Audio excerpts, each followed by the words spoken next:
Welcome to the Grow My Officiant Business podcast. My name is Chad Muncie, and I'm delighted to have you on the show today. This is the podcast where wedding officiants, celebrants, and wedding business owners come to learn together and take their businesses to the next level. Let's get started. Welcome to Grow My Officiant Business. Today, I'm super excited whenever I get the chance to talk to anybody who is getting into the officiant business, or anybody who has interest, or maybe even somebody who does it part-time already, because usually there is a lot of questions. You know, I've been doing this for 9-10 years, more than that, actually, just not full-time. And I still come up with questions and things that I have to formulate and go through, but I'm happy to give my advice to people who have these questions. So today I have somebody who does have some experience, has a lot of interest in doing this as a full-time business. Nicole Ross is joining us all the way from Iowa. Nicole, thank you for joining us. Yeah, no problem. So Nicole, we're just going to have a down-to-earth conversation. And I know that you have some questions, but before I kind of dive into that and do a deep dive to tell you all about and answer your questions, tell us a little bit about you. Where you at? Do you have family? And why in the world did you get interested in this crazy business, the officiant business? Yes, I have 6 kids. 6 kids. Oh, God bless you. And then most of my family, they live in other states. So, and the reason why I wanted to get into this business is because I love weddings. Mm-hmm. I'm actually helping my sister plan her wedding, which has become a headache. Oh, I was going to say that's cool, but then you said that's going to become it's cool, but she changes her mind a lot, which that's okay. Everybody does. Yeah, especially with a wedding. Yeah, there's a lot of decisions. Exactly. And I just didn't want to be a wedding planner. I liked weddings, always because they're always happy. They're always good. And I was like, well, what can I do to become something that's part of a wedding? Yeah. Or even, like baptisms or anything happy. Right. And that's why I was like, well, and then somebody gave me the idea 3 years ago, maybe I should become officiant for, to officiate weddings and stuff like that. And I was like, well, I have to think about it. And I just come to the conclusion of doing that. In general, you get to see somebody start their love story and hopefully continue it. And you're a big part of it. So, there's a big draw to that. So it's really cool that you decided to do this. I want to find out from you, because today, as you know, we want to get information to everyone who's going to listen to this. What do you want to know about? I want to know about pricing. Like exactly how to price it the right way, not overcharging, not undercharging. And also with my research, I've seen that it was an issue. And also I want to know, how do you incorporate family and friends in that? Because, you want to give them a deal, but then you don't, because you're starting a business. Right. So yeah, that's a great question. Go ahead. Keep going. And then also, how to incorporate, like, if there's going to be like somebody that's in the military getting, married, like, do you charge them the price that you charge everybody else, or do you charge them something different? Because there's a lot of, military discounts out there. Right. So this is a good question. And unfortunately, a lot of people, I'm glad you've asked that, because a lot of people do not see the importance into like diving in and understanding the pricing strategy. They just say, oh, I'm going to price that at $150. I'm going to price that at $275. And they don't really know why they're pricing it. How's it going to affect them? How's it going to affect the profitability, them getting money? Is it even going to be profitable? And they don't think about it. They just start pricing. So we're going to do what I call a deep dive into this. I'm going to start at the very base so that we can go and cover all of it completely. So first of all, anytime we talk about business, or the officiant business, as I call it, a lot of people just say I'm becoming an officiant, and they don't say I'm going to be in the officiant business, but it's actually legitimately a business. So when we price something, or when we say somebody's going to trade me money for my services, it's really important, so that we can continue doing this and getting paid for it, that we understand the price breakdown. We understand why we're charging what we're charging. And then we also understand that we're going to be able to get people based on the competition that's around us. So anytime I talk about pricing in business, the first thing that I do is talk about researching.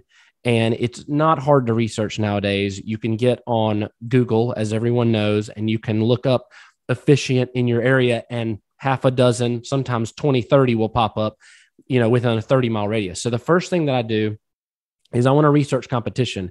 And I'm not researching the competition to find out exactly what they're charging.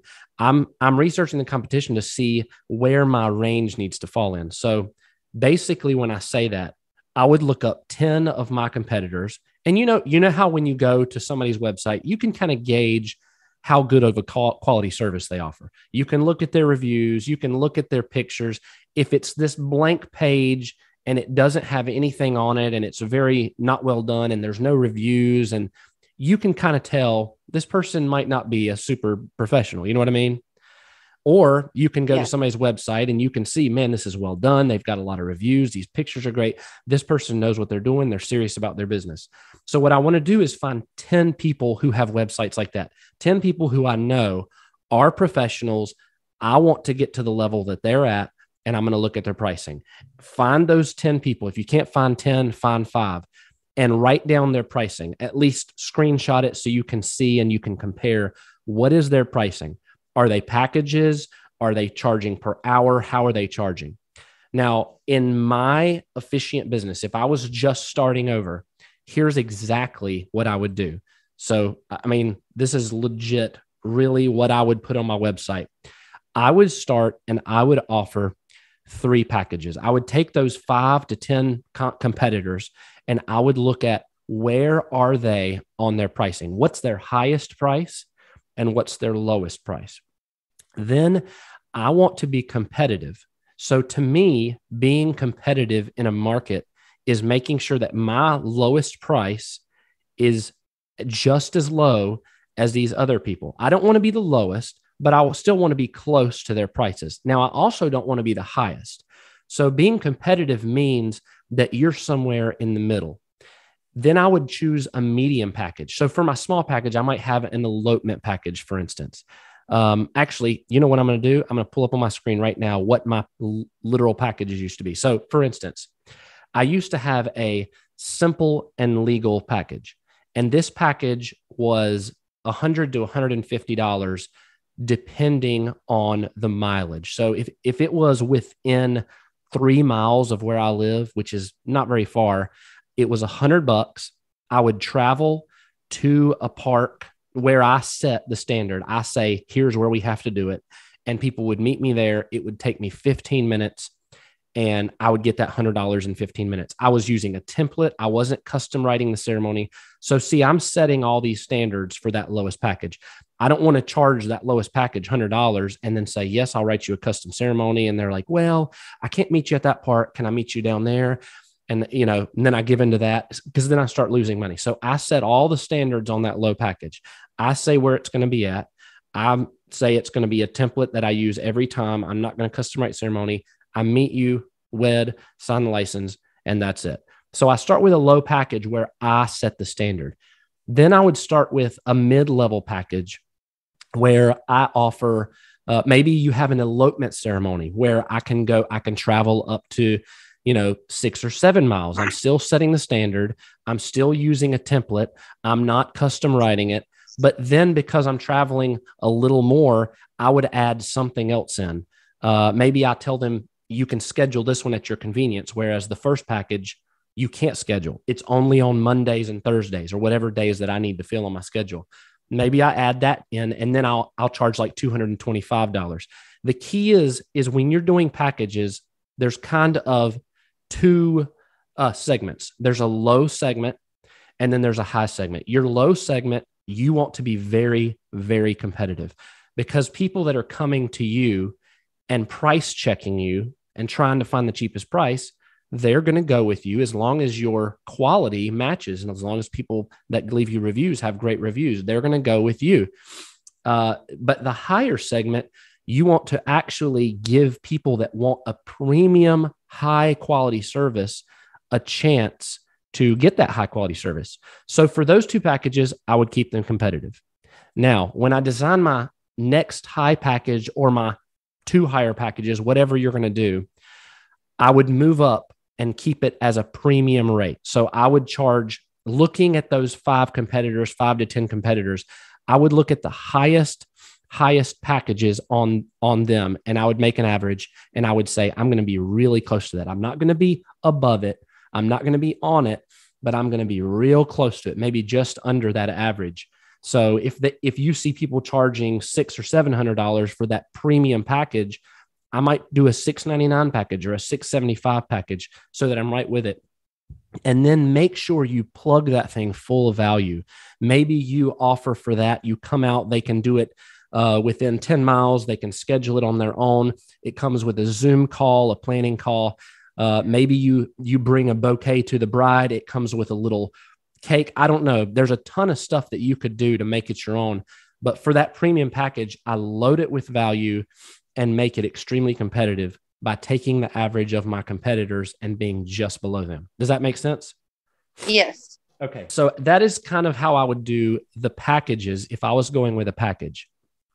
Now, it's really important to remember when you're pricing that your low level pricings, for instance, $100 is not a lot of money in the big scheme of things. You have to have a lot of $100 packages to have a full-time business. So your low level has to be profitable. A lot of people will do a low level and they'll be like, I've got an elopement package. It's $150. And man, I just give them this and this and this, and I'll meet them with this. And I bring them flour, like all of this stuff. And I'm like, you're not really making any money. People that want a low level package are not looking for tons of value and quality. They're looking for something quick that they can call you, and in 3 days, you can meet them there, get it done, sign the license. So it's important not to pack your value and your quality into your low level. It's important to save that and put it at your mid-level package or your high package so that is your quality driven package. And that's above average of what you're doing for them, for your competitors. Your competitors aren't even coming close. People will come and they'll look at your reviews and be like, Nicole did all of this for us. She was amazing. And we got our premium package and it just blew us away. And that's what's going to build your business, is those higher end packages. Now, the lower packages, as long as you're not doing a ton of work in those, will keep the lights on and pay the bills. Those are great packages, but it's just important to remember where you're putting your time, where you're spending your time.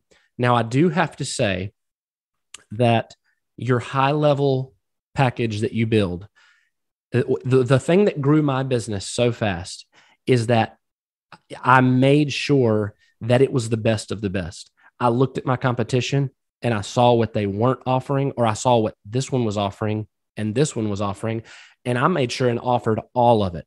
And they had this incredible list of stuff, and people would call and they'd say, I just want something mid-level. And then I would tell them about my premium package, all the stuff they got.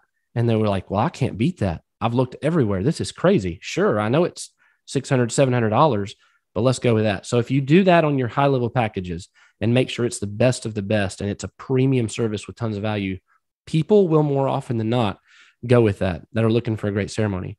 Now, let's transition. I've talked about that kind of pricing and how I price that out. But you said friends and family, right? Yes. So friends and family, you also brought something really interesting. You said military, which is crazy. I live in a military town, like 20 minutes from us, there's a big base. And so we have, I don't know, 40, 50% of ours, maybe more than that, are military people that are getting married. And a lot of the times it looks like, I look at him, I'm like, he's like 12 years old. Why are they getting married? They're so right. young, but it's just because the older you get, the younger everybody else looks. I think so. Yeah. So with friends and family, here's how I work it. In my opinion, and this is what has worked very well for me, I call it a friends and family discount, but I use that discount if I ever need to discount somebody. For instance, if I have somebody at my church that's a military family, and I know he's getting ready to go off. He's trying to have a wedding, and I want to give him a gift. I want to gift him a service. If I'm going to give him a discount, I put a friends and family discount on a premium package. So here's what's really important with a discount. A lot of times people use a discount to please every person, to please customers who become, agitated or something like that. I do not use that friends and family discount very often. I use it if I actually have somebody who is a friend or a family member that I'm really close to. But I've also had friends that I know that I went to school with, and they've called me and wanted me to do a service, and I've never offered to give them a discount. The thing to not do is assume that because they're friend or because they're a family member that they want a discount. A lot of times in our mind, we think they're my friend, they're family, they're going to want me to discount this service.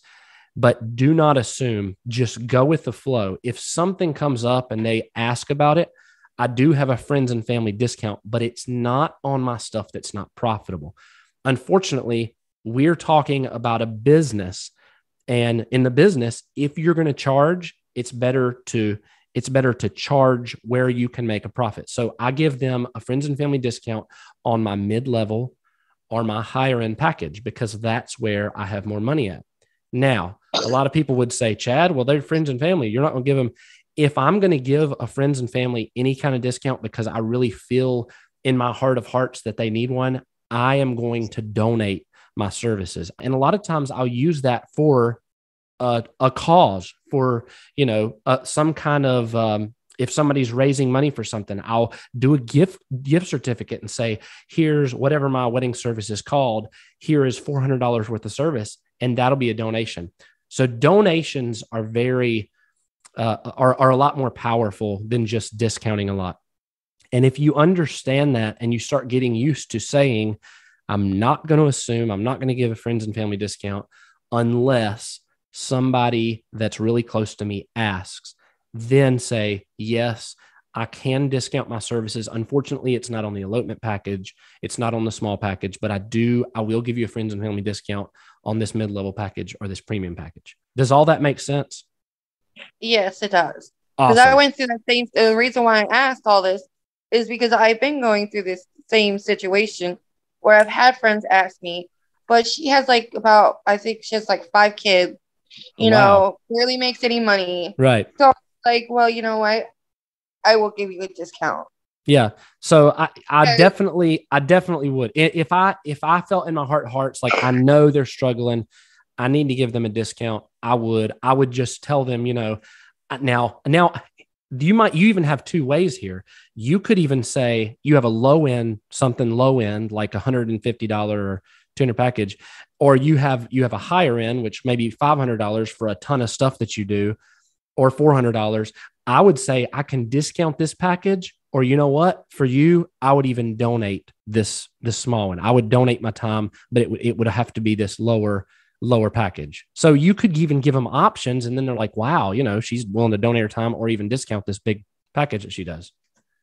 And it does get confusing. Pricing can get confusing in the beginning, but once you make sure that your prices are high enough to where you are actually covering your time, first of all, then you have enough money extra on your time to cover in case something happens or you go overtime. And then you have the money on top of that is profit. If you break down your price like that to make sure you're covering your time and extra time, and then you are making a profit, yes, by all means, every now and then, if somebody needs to have a discount, I would discount it to them. The beauty of this business is it is a giving business. It's servitude. It's actually serving people. And, we wouldn't be in business if we didn't feel that. And we have to have compassion for people. So I do believe in giving discounts. I just believe in first protecting yourself and your business so that you can actually have a business. Right. So, yeah. Does that explain? Do you have any questions based off of anything I just said? Not questions on the pricing or anything you said, but I do have Go a ahead. sub question. Should we ask for the money before the Ooh. ceremony or do we wait? Ooh, that's a good question. I like your questions. People are going to learn from this. This is really good. So here's what you do. You have a call that is set up. The first thing that I do is something called a qualification call. And actually, since this is going to be on the podcast, I literally today or tomorrow am adding a guide to the website, growmyofficiantbusiness.com. It's completely free. You put your email in and I send it to you. And it's a beginner's guide. And it has this in it. It has a lot of this in it. So anybody that needs this to actually read or an officiant beginner's guide, go to that. That would be really good because there's a lot of people like me, Yeah. myself, that don't know anything about this business, don't even know how to start it. Like I have three possible bookings. Oh, wow. My mom wants me to officiate her wedding. She's willing to come all the way to here to Iowa just so I can officiate it. And I'm like, what do I even price her? Or how do I even start? What? If you went on my website and said, Chad, I want to get this $300 package. I see that it's on the beach. You come to us, you have a call with us, you custom write the ceremony, you give us a certificate, and you sign the license. I say, yes, that's correct. And I send you an email. You email me and say you're interested. I email you back and say, let's do a planning call. So the initial call is for a few things. It's for qualifying whether I am a good fit for them and whether they are a good fit for me. Because sometimes you might have a couple that want a certain type of ceremony and you're not very comfortable with it, or you're not familiar with it. And you can tell them that and be honest, or they might hear you and get to know you and say, well, he's not going to be a great fit for our wedding for some reason. So we'll decide to go somewhere else. So it's a completely open, honest conversation that's saying, yes, we are a good fit for each other. And then you talk about what they're looking for in a wedding, what package or how many hours, however you charge, here's how that will fit in to this wedding ceremony that I can definitely do. And because of everything we talked about, here's the price. Once you agree on that price, the next thing out of my mouth is, I'm really looking forward to doing this wedding. It's going to be great. Your ceremony is going to be great. To lock this in, I just need a retainer. And a retainer, all it is, people used to say deposit, but a deposit is refundable. Retainers are non-refundable. When you pay somebody a retainer, like a lawyer, you pay him that. He keeps that money. If you need him, you need him. You've paid for him. But if you don't use him, it goes away. So it's non-refundable. So I say, I just require a $100 retainer, and here's how you pay that. And you can tell them your PayPal, however you want to work your payment, you have them pay through that. I used to have a link on my website. It opened a little PayPal portal and they paid it through there. So they pay that retainer. Now that retainer is completely non-refundable. If they get 3 weeks before the wedding and say, we're not going to have it, we called you early, I'm sorry, the retainer is non-refundable. If they've paid you some more money by then, by all means, give that back, but keep that retainer no matter what. Now, here's what I do with people who say, I want to go ahead and pay this in advance. I let them pay in advance. They'll pay my retainer and then they'll pay the rest of their money. But if somebody's like, I just want to wait, when's the latest I can pay this? They pay the retainer, and then you set something that you are comfortable with, a standard date they have to pay it by. Mine was 2 weeks in advance. So by 2 weeks in advance, 14 days, they've got to pay that. They have it. They know how to pay it. They either have the invoice or they have the link to my PayPal, whatever. They know how to pay it. If it doesn't get paid, then we've got an issue and I might not be at their wedding. And that is going to be something in the very first conversation. You pay your retainer, and then I have a policy set up where you have to pay 2 weeks in advance. I've never had anybody say, no, I'm not going to pay it, because they want to have their wedding. So yes, I set up a standard which is whatever you're comfortable with. If you're comfortable with a week away, that's fine, but make sure it's enough away where you have time, if they don't pay it, to address it. And most of the time, if they don't pay it, which I have had that, it's just because they forgot. But if you address it and you send them an email, in a couple of days they answer it, they send the money in, then you're good to go. Does that answer it? Yeah. Awesome. If anybody wants to be a huge help to Officiants and they have a question, do what Nicole did. Reach out to me. We'll plan an episode. We'll answer it, and then it will be available forever online to thousands of people. So this has been a great episode. So thank you for coming on. Thank you for having the mind to think through things and come up with questions, because it really helps, and it really helps everybody else grow their businesses. Yeah, and it's not an easy business to start up when you don't know anything. It is not an easy business. And, I also encourage everybody. What you just said is big. It's not an easy business to start up when you don't know anything. And I encourage everybody, don't start a business until you know about the business, until you know about it. And, it's not hard, but it's a lot of information. To learn about it is a lot of information. So go do your research, go on Google. Nicole, you're a part of the group. I'm a part of the group online. Is it Wedding Efficiency of America? Is that what it is?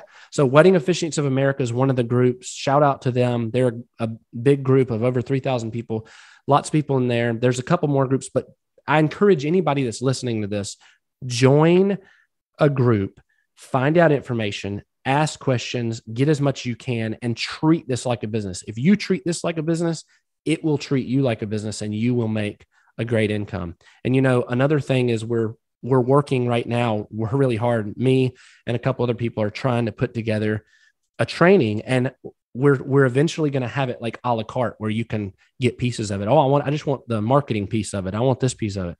So we're trying to get resources. There's not a huge ton of resources out there for officiants, but we're doing our best to try to spread information and get resources to people so that they can learn more about this business. So Nicole, thank you so much for being on today's episode.